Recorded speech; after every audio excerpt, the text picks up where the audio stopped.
USA Radio News with Wendy King. One student is dead, several others are injured, and 2 students are under arrest after 2 gunmen opened fire inside a STEM school in Highlands Ranch, Colorado. This mom found out about the attack when her daughter called her on her cell phone. The first communication she had with me was, "Mom, there's a lockdown." And I said, "What?" And she said, "Mom, I love you." I said, "What's going on?" And then she said, it's not just a drill. It's a real lockdown, Mom. There's shootings." Law enforcement says it has learned a lot about the importance of speed after the Columbine and Aurora Theater shootings. Sheriff's officials arrived quickly and took the suspects into custody. One of them is a minor and one is an adult. 7 other children remain in the hospital. There's still no word on a motive for the shootings.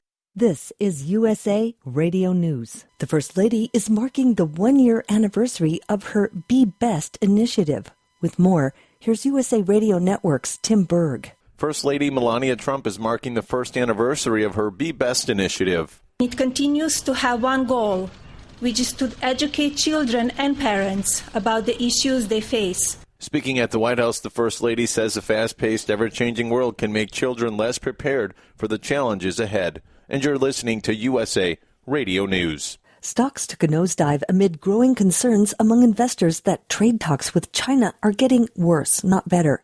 Bill Adams with PNC Financial Services says the biggest fear is the slapping of tariffs. Higher tariffs could affect corporate profits through higher costs of inputs for American manufacturers that use imported components, for example. There's the retaliation against American exporters, particularly in agriculture, but other industries as well. You're listening to USA Radio News. An award has been taken away from an American singer before he ever received it. USA's Chris Barnes explains. We all got up to dance, but we never got the chance. It was just hours after singer Don McLean announced that he was getting a Lifetime Achievement Award that it was then rescinded because of a past domestic violence charge. The George and Ira Gershwin Award for Lifetime Musical Achievement had been given to the American Pie singer by the Student Alumni Association of the University of California in Los Angeles soon after the group discovered McLean had pleaded guilty to domestic violence against his wife in 2016. McLean's publicist calls the decision to then take the award back publicly disrespectful and grossly humiliating. For USA Radio News, I'm Chris Barnes. In Georgia, Governor Brian Kemp has signed a bill that bans abortion once a fetal heartbeat can be detected. The Life Act is very simple, but also very powerful.